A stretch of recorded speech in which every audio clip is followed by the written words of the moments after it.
to www.odenwofm.net. It's a time we all have to look out for our property. Look out for our property. Because public property is our property. Because AAG, public money, where we go to procure some of them. Okay. And behind making on your banana again. We're going to go to Mr. Chinedu Associates Way. Oh, can I balloon on the bang? Macandana no Ibo, equal my busy. Call up on your Bonamaco if I name member. Oh, I'll see. I knew we can where what do my maker if it was at all government, if a government in Vegas, mega government, more law government, more local government, more local government, my own government government in were interested. Or see, I will go no if in other Fuanya, my name on government in where the Anambra State government, where they can newspaper, more public transport, more road, more even forest belongs to the government. The land belongs to the government.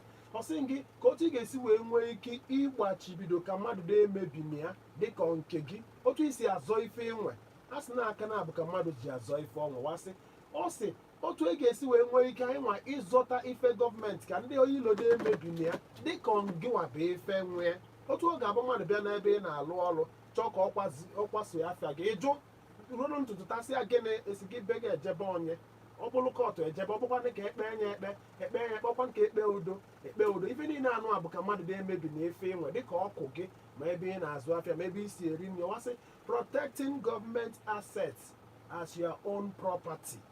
Kedu ife nwee ike ikwu Mr. Chinedu Asụzụ otu esi wee nwee transition nkịta ọnwego mgbe ikpeazụ na Anambra steeti asị na ndị nwanụ magomago ndị kwe ma ndị ekwena ndị a na-akpọ ndị godfather emegidezi ọ dịka eji Anambra wa na-agba siki eji azụ afọ eji eme ndọrọndọrọ eji Anambra State property and everything seat of power eme ife eji egwu emegide asị na eji wa agbakwa gọọmenti house ọkụ eji wa agbakwa gọọmenti properties ọkụ wa agbakwa one media house rụ na gọọmenti bụ ife nwee na Anambra mgbe afọ ọkụ ị ga-elote around 2003 ma around 2006 ma around 1999 tigbuo ozugbo erika ọ bụrụ ife dịka gọvanọ and the godfather.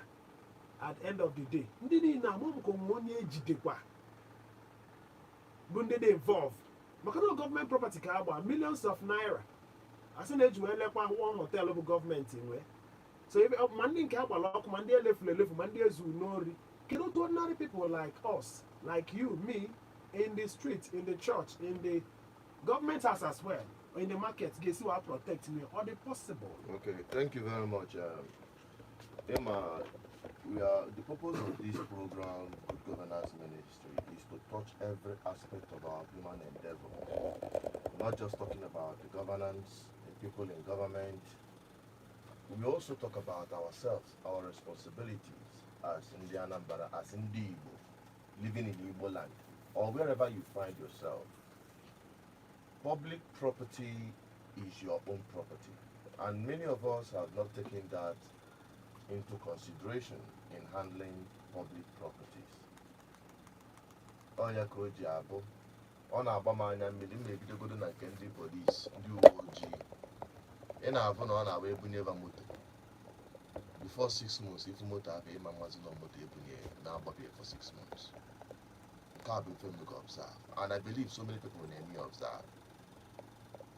Amarọ m ife anya kata moto ọsụkwu ya anya bụrụ ka ọ dị ọrụ alụkata gbakata n'ụzọ ivu moto va dey enwekwa ọdị moto va dey meet up to standard roadworthy va be nwede traffic regulatory parts like trafficator, lights, wiper. Nke a nke ndị polisi o ijekwuzie na nke ndị ọtọ bụrụ road safety. Ana m afụsa some of their vehicle if you like this here imebere ya ebele.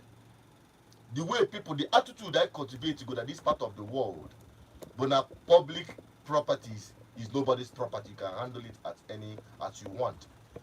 But forgetting that no public fund, taxpayers' money, ege anatalage, number eba, anatagina bego, we go take our property, and now when a mayor call us say, oh yeah, cage where government teach where they highly expensive to run na Nigeria.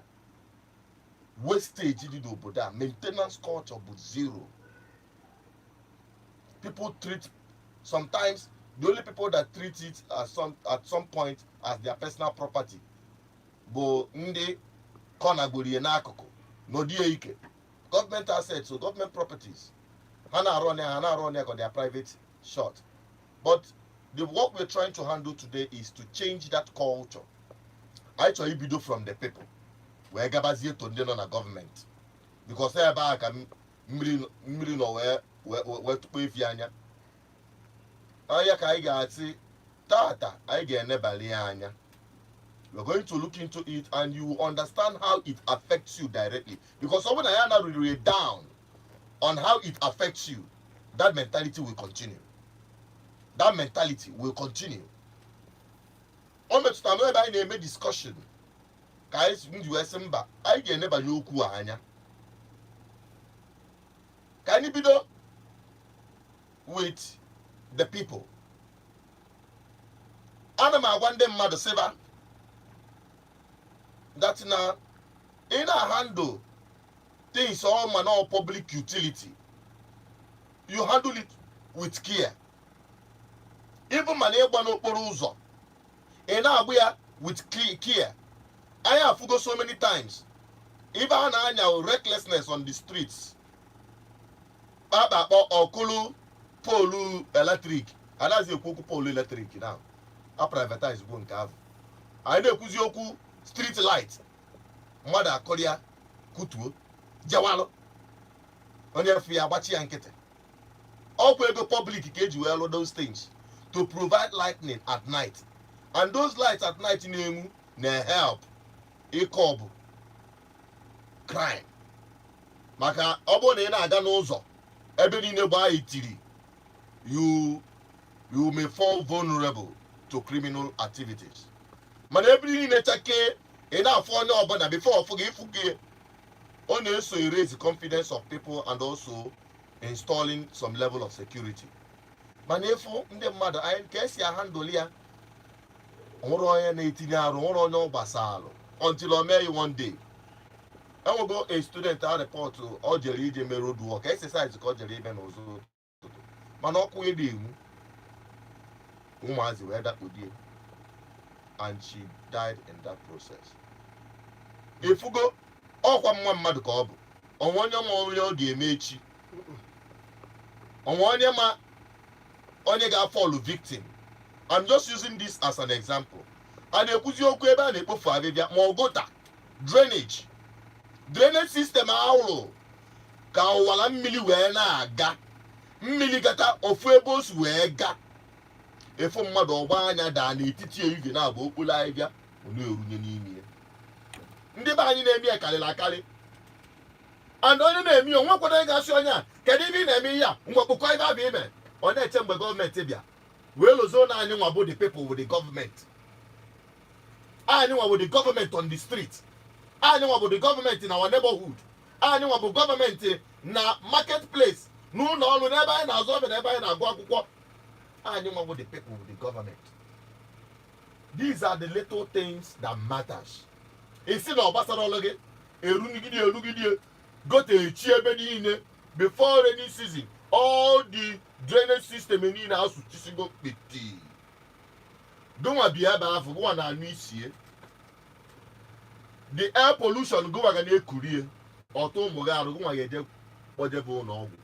With our wonderful medical service, I am well over that. You can imagine. Then the Wekuzioku, the amount they got possible even a private hospital, which is what is obtainable.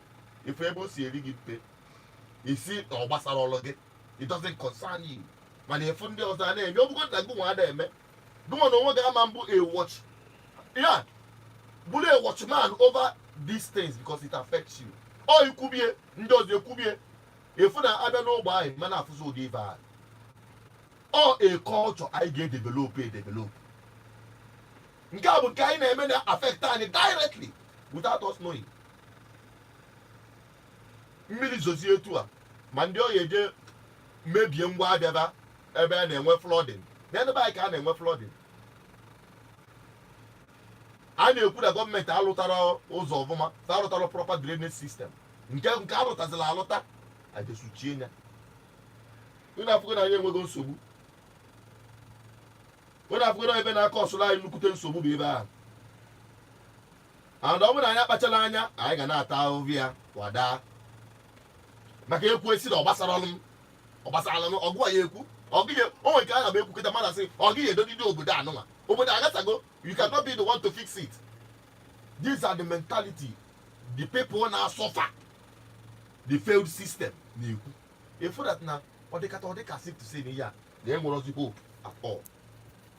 Ọ dịka enwe ozi hope at all. Ọ dị n'Igbo 99.1 FM aga m achọ ka ịlute n'oge na n'ime ebe ọ ga na-akpọ Good Governance Ministry. Ife anyị na-ekwu bụ maka otu anyị ga-esi wee gbochibido akụ na ụba gọọmenti ka ọ na-emebina ka ọ dị ka nke anyị ịghọtago ife dịka ụzọ ife dịka okporo gọta awara mmiri si aga ife dịkwanụ ka ụlọ akwụkwọ ife dịka ụlọ ọgwụ maka na mana mgbe afọ anyị nọ na school when we were in primary school and secondary school it was a little bit better protecting government's interest, but there was something people normally say. They say, why are you stopping people from destroying the chalkboard or the classroom? Is it your father's property?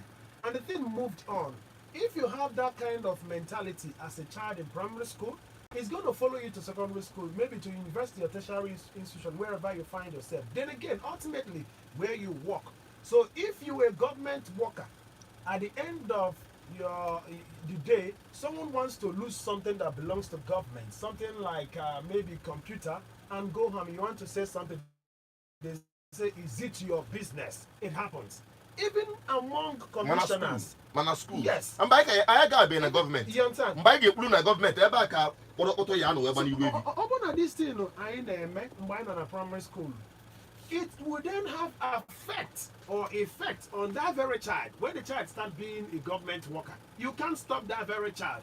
So how did we get it wrong? As a child in primary school, you just take something and stone at the board, destroy it. More glass. I say not glass is school, not school, we're not government. In one area we fair government, in another fair government. How did we get here? All the culture, if you go to the culture, I can change that attitude.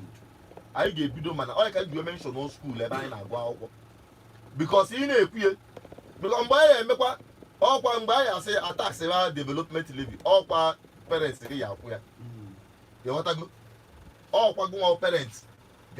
So when you train your child, you train the child properly. And when Ungana meet in school, over part of the morals are gonna inculcate into the lives of these children. PTF. Yes. My boy parents. And then me could even question him on as I went in Elegania. Over there put on the 80 main road. You put on the 80 main road. Or you put your gota, or is your mata clear gota. Or they call for public asset in school, no man clear. So these are the things I get change. I decided to let us start with the people because we want a new Igbo land.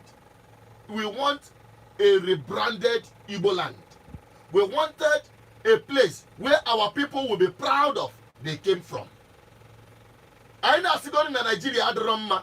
Igagide Rana Batani Igbo for the light. Or if ever you about the land of the rising sun. Ebe am ife siya pota when a chagalum badine, not just in Africa. So we must set that example. We must change our attitude. We must change our behavior towards our public property. It is our collective property. Then can I navigate easier to the government? Recently, in Carbon Kenya Wuna Rivers, all just a trending news that happened about a couple of weeks ago. Mbumwike, now they discover a whole aircraft, River State property, that wasn't accounted for in far away journey. And how many years ago, working my hand it over, it wasn't accounted for. A whole aircraft. If a whole aircraft can get lost and nobody can account for it, Keva Yekuzi Makate building office. Keva Yekuzi Maka other government properties. I had a Kuzioku cars. Every year, you go to a new one. All one of madam where ogodewu na ata. This has become a part of a culture na Nigerian political space. In a mess around ozugbo, you don't need to account for anything you use. The polukadi the ugana ndị ga-abata ọfụ a demand back for new one. If whatever I can demand there, passing na ga-ebunye fa brand new. Ọ nke a ekwu de passing na me bute deliver nke alụ na banyị no nke ni uru ya bụrụ nke dị etu a esi obodo Igbo budata. The latest. Ọkwa country na-eti mkpu na be nwere ego. Ọkwa country ndị ọcha na ya si na ya poverty headquarter of the world. If you go that madness, that mentality must change. I give you the good and Anambra State, like we said, will be the set model. No. Now, all my actually but up here because all you have is disappointed. If you go with Basalo, this street light. I can alum will you be a no? Yeah? I can alum here. Nation not lighting up the whole of Anambra State Road. Naga lighting up the whole of Anambra State Road. Mgbe kwulie ada akụli aka ọlụlụ welu street light wụsala ebe niile mana ejekwa ọtụtụ n'ime baketa anụ agbanyụ sobago agbanyụ many of them adị enwu kebekwa mana mgbe ekwulu okwu ya mgbe ahụ wee sị na ebe adị ọkwanụ sustainable. This is development turned upside down. Maka na asị ebe ka esi ọmụta ọkụ a ga-eji wee power this this street light because I'm how wonderful provision of electricity in Nigeria. Ebe ka isi wee power this street lights. Or ebe no power generator. Power generator. He do a power street light. Okay, fine. Anyway, the plus and minus, the benefit and the liability. For now, okay, kasi no maka the security. Yeah, power bia with the generator. As from Kangwa, because I speak based on my instinct. I'm not speaking because somebody told me. I'm speaking because this is a message from the gods of this land, our ancestors, and for the benefit of our people. Even now all the generator make provision here, to power these electric street lights. They all should be accounted for. Every one of them. I just had it. I'm not preempting anybody. I'm not trying to insinuate that somebody is planning to. But I'm saying it very loud and clear.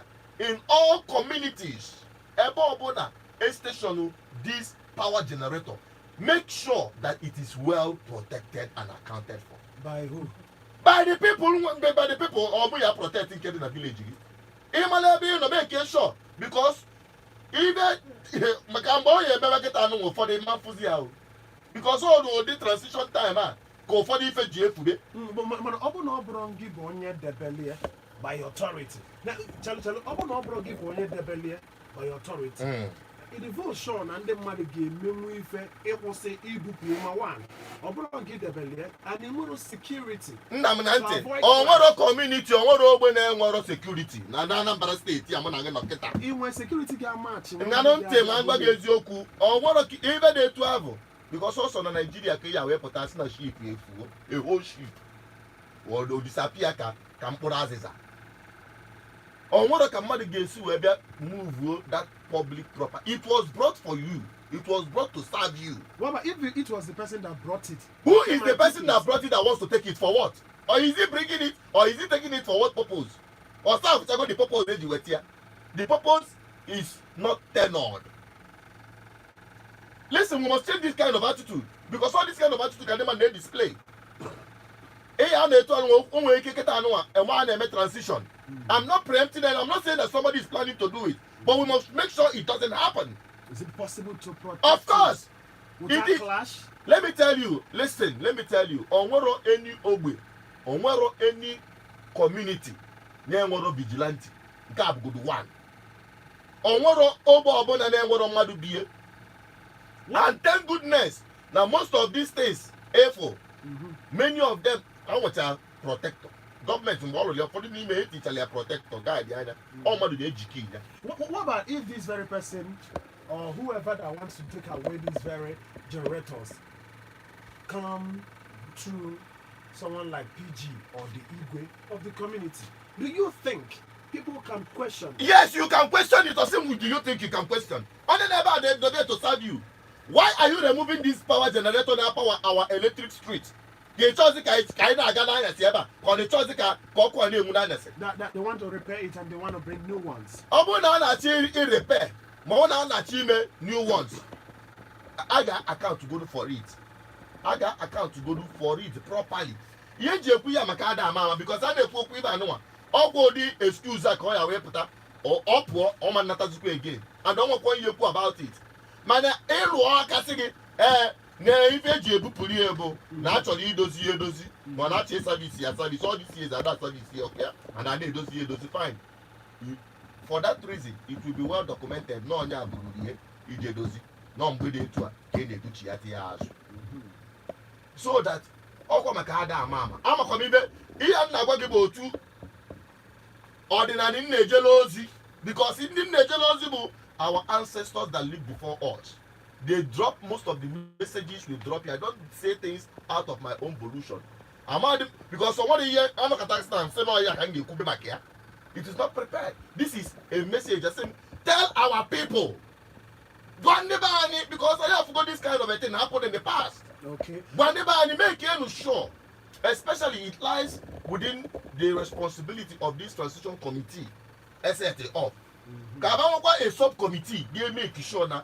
Important, very important public assets are well accounted for.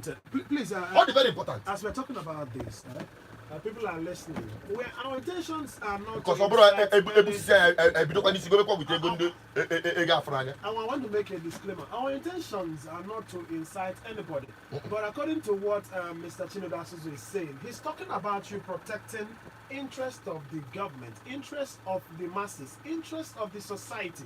How can you do it as an ordinary person, taking government property, taking it in the aspect of perceiving it and protecting it as if it is your own? And it's giving us ways. But I want to ask you, Mr. Chinedu, how do you think an ordinary person can do it in real terms? Strategies. One, they listen to you, but they may be like, we can't do it, or we want you to help us. How do you think? How do you think this one, something like that generator, in real terms? Rocket science in that knows a generator. You are not public asset. One now, because only on the ebu, or say you know, I'm going to say, because your PG about it, our PG about it. Because come okay, our youth leader. In I am PG now. All youth leader. Youth leader, let's say okay, casual PG. PG, I say yes, normal. That's enough. Ndozima, or even whatever they want to do on it and bring it back or replace it or whatever. All the work accounted that in a ejekulu PG kedu generator anyị because all generator unu ka ọ bụ ọkụ a na-enwe ebe abụ unu ka ọ na-enwuri ihe government provide ya to serve you so ọ bụrụ na that generator anaghịzi serve that purpose na onwezi ka o si wee dị ma mmadụ na-vandalize you have to ask question ọ bụrụ na ọgụnwa na-abata na be yi efu ka mmadụ burulu your property wee na-apụ ịmasị ya nwanna chelugodo onye si ibute o wee sibazie ego n'ọnwunye gị si butie ka wee dozie ya oche iwe si oke iwe ọnụ nwunye gị wee confirm ọ na-etu esi eme ya it's a simple thing mmadụ dị atụtụrụ ya wee pụta mmadụ a na-ebu your property or na-emebi your property ị na-anya as if to say it doesn't concern you my dear it concerns every one of us maka ego gọọmenti ka eji your call ngwa ego na spend na government every year a na-asị na afro ego a na-ebitekwu ego inflation awee na-ahali if awee na-akawanye njọ awee na-atax nwanne gị at the end of the day you treat it with carelessness. I'm just talking about we as a people changing our mentality obido from anyanwa and then we extend the anya to the government. What I mean to the government bụ ndị nọ n'ọkwa ọchịchị dị iche iche. Let them account so that ndị ọzọ na-abata with the idea that na ife a na-enye ebe they will account for it.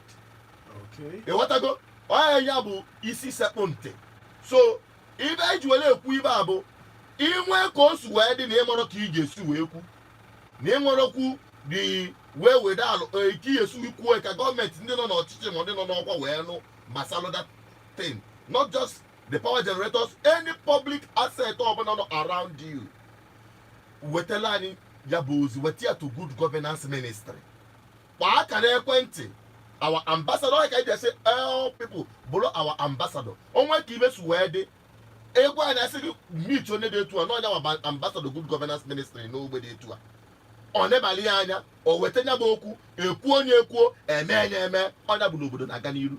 So kpaa aka n'ekwentị good governance ministry ka isonye anyị n'ife anyị na-eme, kwado ozi anyị na-eje bụkwa ozi anyị na-ejela ọra. Ọnwakwenetila anyị ozi a iche n'ọdịnala ebe anyị zoro ọkpasị anyị na ijebe ozi a maka ọdịmma Igbo niile. Kwa akara ekwentị anyị 08060982212 08060982212 maọbụ ịkpọọ 08104207522 08104207522. Before anyị emecha ebe anyị na-eme taa, aga m akpọrọ gị akara ekwentị ndị ọzọ igwe WhatsApp na ebe ị ga-abụ ije anyị na-aga wee na-ezikọrịta ozi. Ọ ga-akpọrọ gị igwe WhatsApp otu ọ ga-abụ esi jee anyị na-aga wee na-ezitere ozi. Aga m achọ ka ịlụta na ọ ga-enọ n'ime ebe ọ ga na-akpọ Good Governance Ministry nke na-abịa looking for Igbo 99.1 FM. Your sincerely Buchi Banga is here behind the mic, and we have been discussing about something that concerns public assets, talking about grassroots development and protecting public assets. They say protecting public assets as it is your property. That is in going iji the ife government ka mmadụ na-emebi na igbochibido mmadụ imebi ife gọọmenti dịka ọngọ abụ onye nwe otu afọ isi agbochibido mmadụ protect ya mmadụ ka ọ na-emebi na ife nwe ha si n'aka na abụ ka mmadụ ji azọ ihe onwe efugie na ọ bụrụ na mmadụ nwe ọgọdọ ewu na-ata anyị wa na-asị kedu otu ị ga-esi wee mie ikpe anyị na 07038155515 ka mkpọkwa onye ọzọ 07038155515 live on Odenigbo 99.1 FM ka ị bụrụ part of it maọbụ ikpe anyị na 09061414478. Remember, what we are doing here is good governance ministry, or bad governance, because ị ga-achọ ife ọbụla ị ga-ekwu ka ọ bụla ife ga-enye aka ka wee dozie obodo, ọ bụla ife ga-akpasa maọbụ ịkpọli mmadụ anyị achọrọ ya, ito mmadụ anyị achọkwuru ya nke otu afọ, anyị abịara presingin nke anyị ji abịa ịkpọli mmadụ. Ife anyị chọrọ ịbịa kwụ bụ the truth and only the truth. If you say it can help us more than presingin or insulting anybody. No, remember this is radio. You have to choose your words. Because what not Igbo okwu gị ka ị wee nwee ike itinye nke gị. Hello? Hello. Hello, good morning. Welcome to Good Governance Ministry. Good morning, Odabuchi. Good morning. And Asubuchi is Monisi. Hello, one Ganiru. Abambo, Opet, Mecca, this morning, so an apple. Any anime follow this thing. You want to program a melody because now, because now I'm a good program to the program now. I don't want them. So I'm going to answer you from 9 o'clock. We run until 2 o'clock. Because I'm going to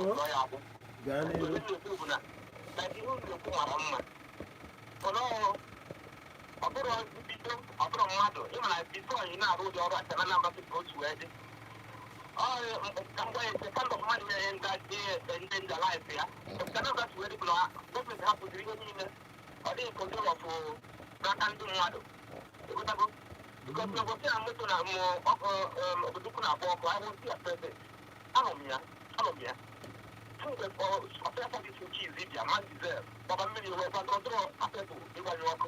But I get to everybody when you walk to get the don't get a number of two. mana ọ dị ka ndị mmadụ ekwesịghị ịma mụta afọ okwute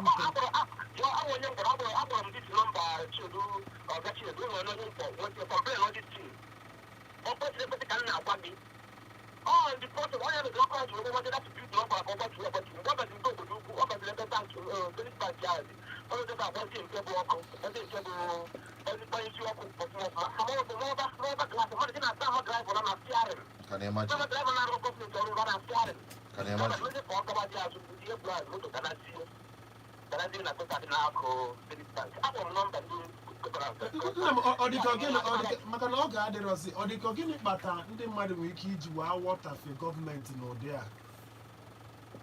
iji wọtafe gọọmenti bụ na gọọmenti ga-agazi n'aka ha na gọọmenti dara aka ha totally gọọmenti dara aka from isi from central to local government from state government to local government dara aka ha gọọmenti disappointed ndị mmadụ igbo mana ọ bụrụ na prezidenti na ọkụ na-agwụ nta isi moto ndị ịgbanye ọkụ dị kapebụl ihe ọba jiri okwute moto na-adị ọkụ agbanyezi ọkụ daalụ ka onye ọzọ bata biko ọ bụ na ịbata anyị kenekwa gị onye kpọrọ akpọ ọ bụ na ịbata maka na mmadụ erika mee ya otu nkeji o ka o nyere anyị aka 1 minute ọ dị enough. Hello, good morning, welcome to Good Governance.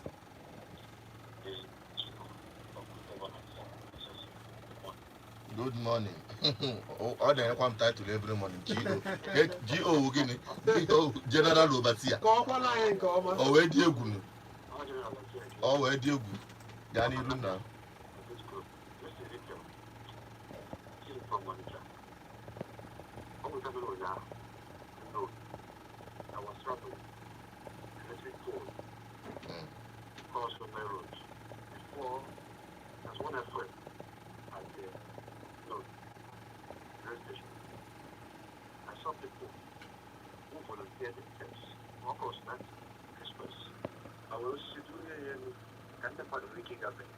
Where they are making massive efforts to get EVs.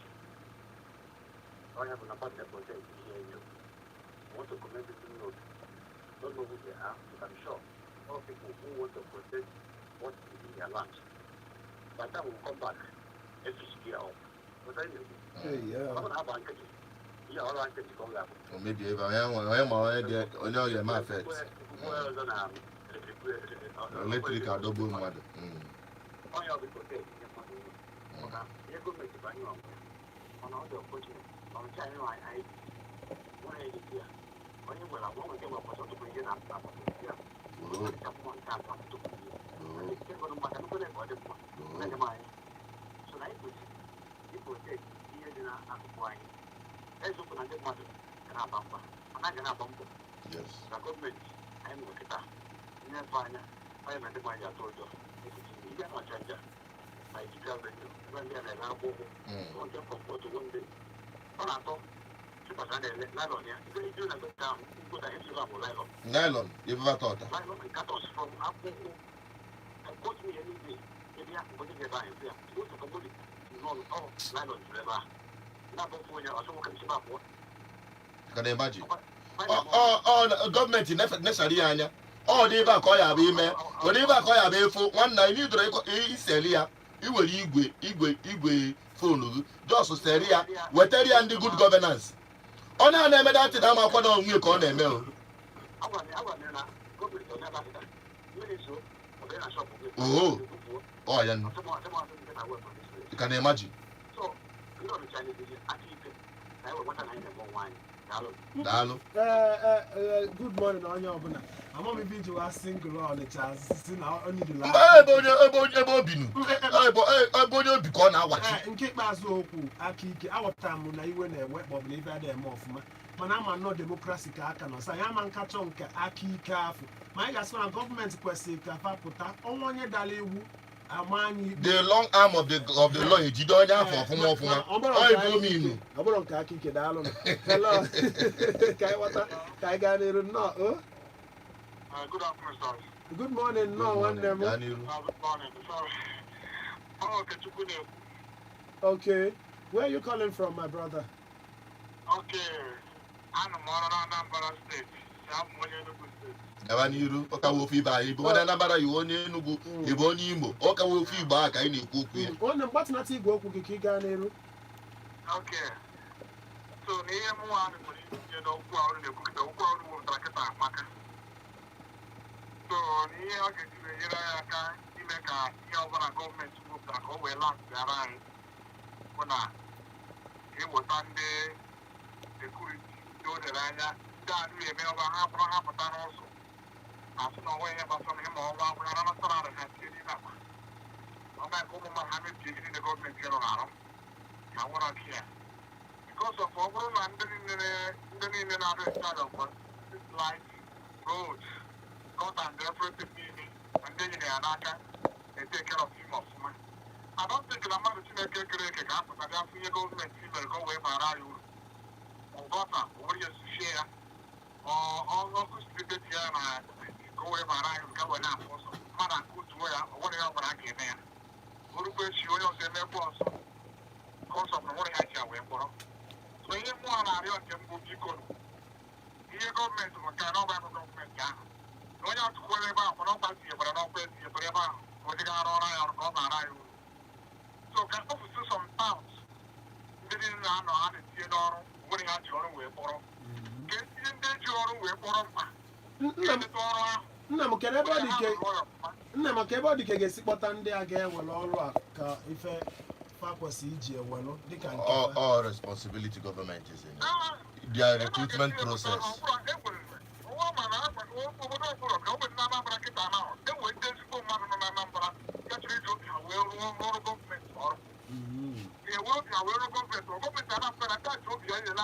Na-akwụ itekwa ụgwọ ya ezuluba.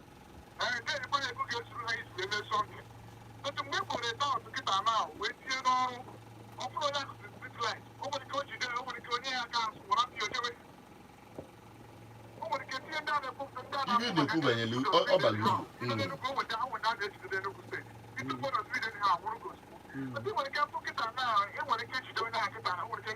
Akọ na onye a na-akọnala onye ee.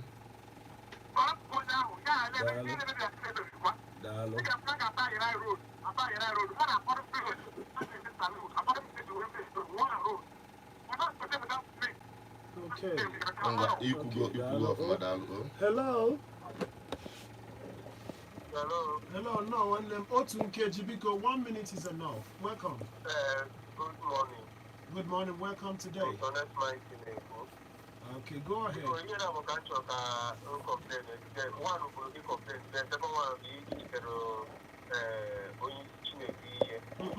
Am I still quiet, Tata? Biko? Yes. Okay, government, assets government, okay, go on. Yes. All the right, you could be on there was a good year in the Kiowa, my own day. But the main compare much really how are we going to do about 3 and the ministry and they don't know. Police are not in on a system now, of course, it's very big photo. Now, if that is the government, police and army, yes, they still the road long for from morning to night. Yes.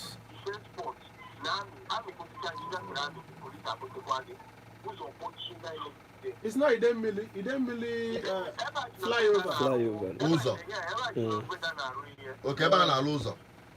Yes. I'm going to traffic ebe a na-adịkọ slow. 7 o'clock yesterday morning, I'm at block around 10 police to Papua.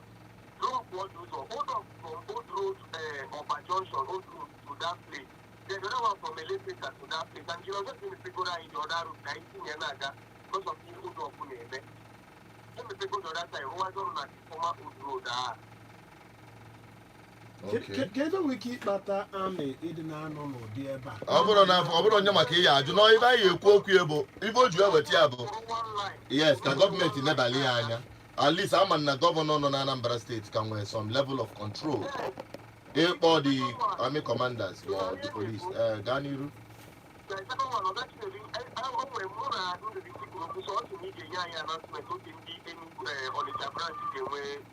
Ya eme gathering aga m eme announcement ya before anyị agbasa program a na-aṅa ntị ọfụma o.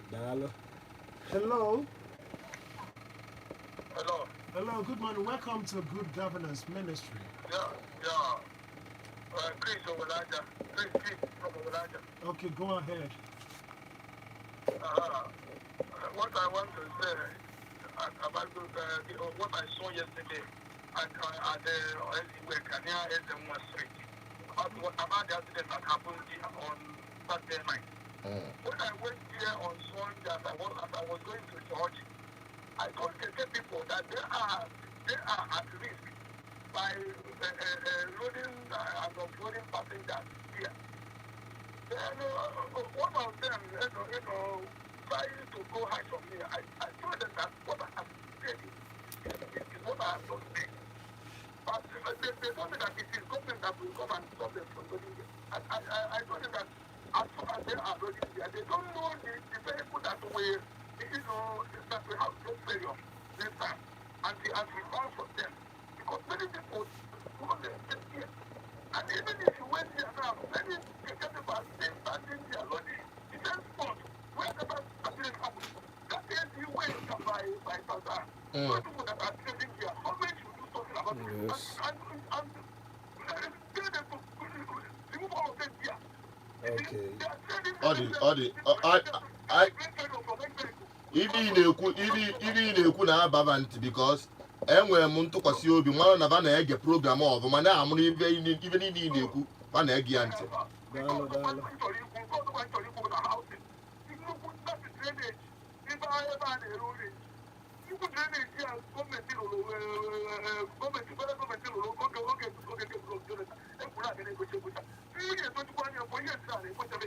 Which of the housing? Ka ebe housing figure.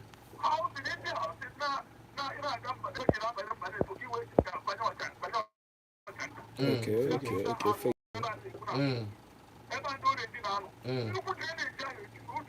Anyị kezili ịba anụ ebe ahụ efuzi ikpo orenji niile ka a na-arụ n'ime ebe ahụ.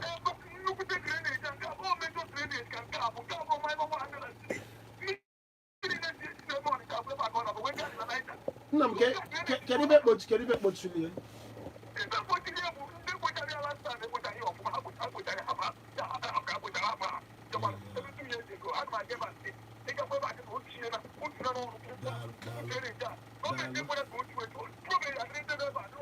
Ma mmiri tụọ na anị daalụ sọ ibe ikwu. Daalụ sọ ibe ikwu. Mr. Chinedu Asusu, there is something that they said and I think we need to talk about it. Okay. It seems like people, even when they want to help, they will be exhausted. One, they don't have the political power to enforce it. That is one. Another, they don't have the security to guide themselves from opposition. I understand. Someone is going to fight against them. Another, they might not have the money to even enforce, like maybe sue to court and the rest of them. One, now people now take that very same responsibility back to government. If you see or you hear from them, at the end of the day, government should come like that of Keke. This man has done his own part. We commend him to have told Keke people. Even the Keke people felt like this is dangerous, but you can't stop us. He's telling them that it is at your own risk. Your life is in danger. They said, go and call government indirectly to come and remove us. So that means the Keke person that is about to die is waiting for government. The person that is pitying the Keke person is at the hands of government. How do we then put the right person so that the person, because people trust in government? That's the point, Ibona. Imago the attitude. About to Imago a long range of carelessness. People do things with impunity because they believe that now you just say on government come and at the end of the game, no government is coming. They will continue doing what they are doing. So it is a long stretch of a tradition of a failed system. Accumulate gas in our so impunities are part of our way of life. That you know some passengers in the bag and acid over salary. You see that attitude, we must change it. We must change that attitude. Although rocket science. Now most of even them are buying when they move one. I'm not even then. Even good governance ministry is like a watchman. It's like the mouthpiece of the people. You don't need to confront anybody. I don't expect anybody or encourage anybody to confront anybody. If even had Roma, equal key equal fair so if you need the belly mebo, Setalania, Gosiania, Puputiema, Apple, MP radio on a program like this. a report one, the government are listening. I will take it further to make sure that now those things are addressed. Okay, to a case where no mother say no change chigo.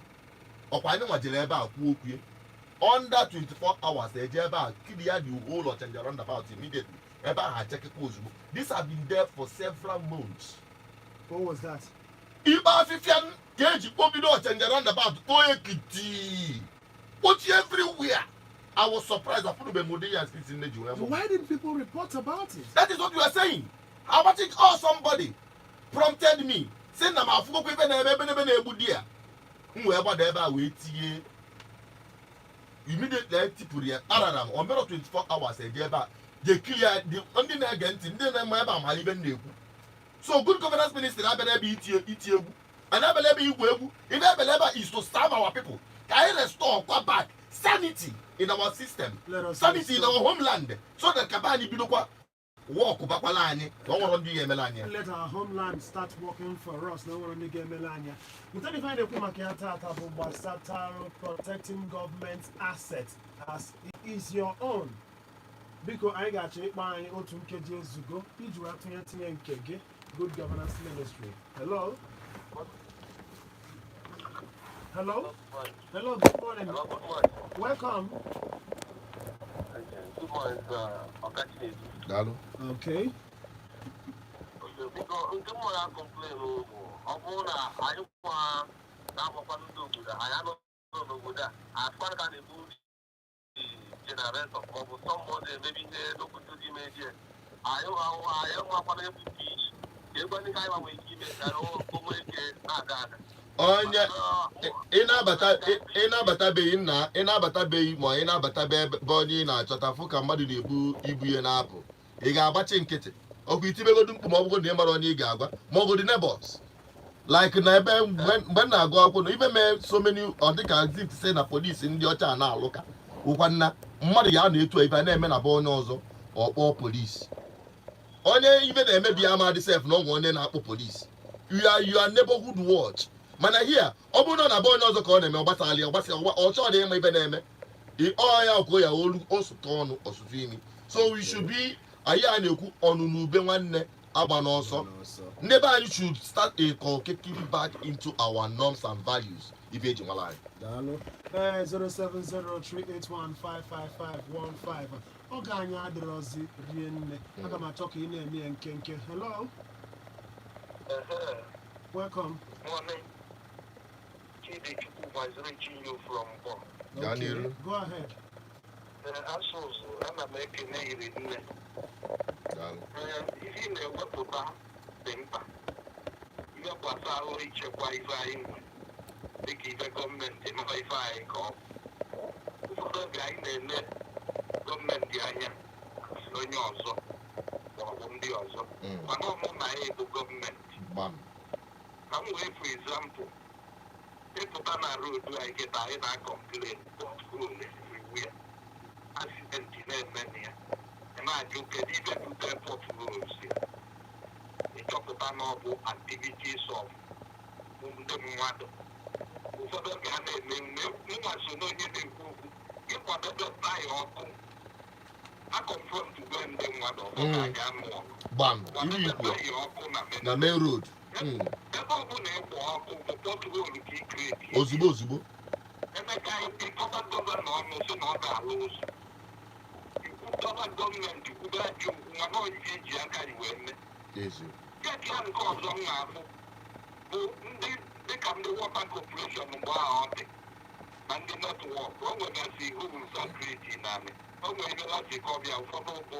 Aluminium plate for the copper and the brass.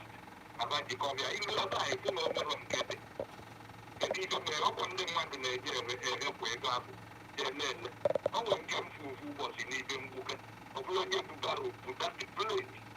9 years, so please I can't get over. But I did not walk or something, Marco Comendo.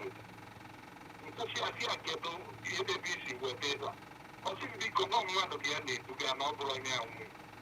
If I feel like I do check in it, I can do it as well.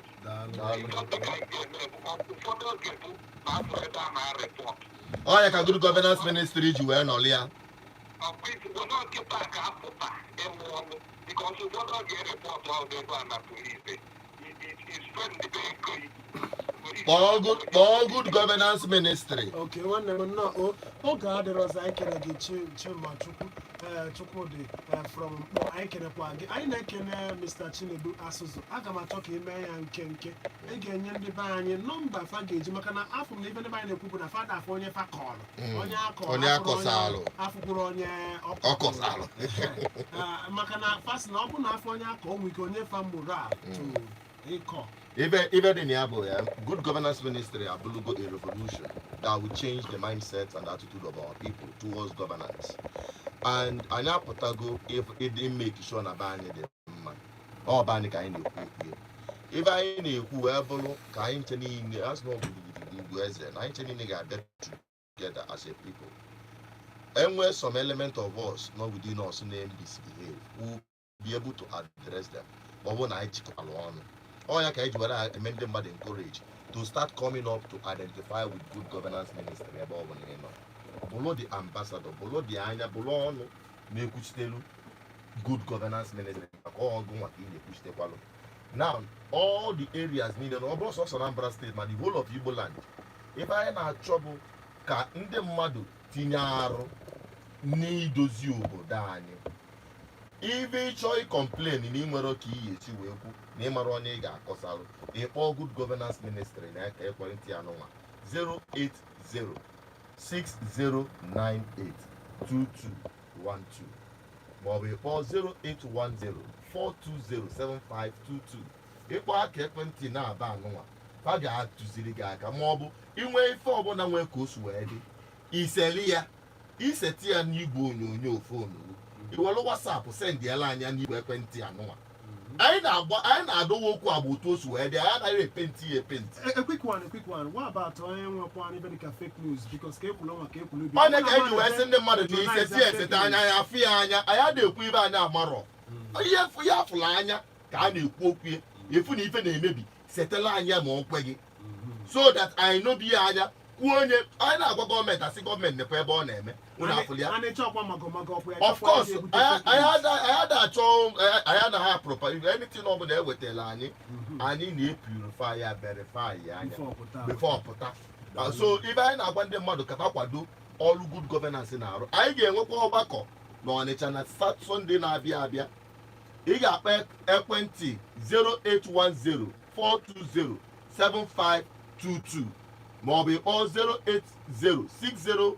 08060982212 anyị ga-ezijelu gị ozi n'igwe ekwentị anụnwa ma ịkpọ agwa gị ebe anyị ga-eme our program abụrụ m onye na-alaiki oke crowd adị m alaiki isi nwapụtaba na ebe dị etu a mana onye ọbụla ọ masịrị na ife good governance na-eme sonye anyị ma ọ ije chọọ ị na-enweta ozi anyị every day sonye anyị na BVI Channel 1 every day BVI Channel 1 mana igwe okwu Facebook ma na YouTube jekwa sonye m na Facebook Asuzu Chinedu Peters ọ dị daalụ na ụmụnne m onye afọ tata ka afọ echi akpakwa na igwe okwu gị atapụkọdo n'ime na 9.1 FM continues next Monday by 11 AM anyị anachikwa azụ ụmụnne m hụ na akpakwa na igwe ụlọ aka anyị kenekwa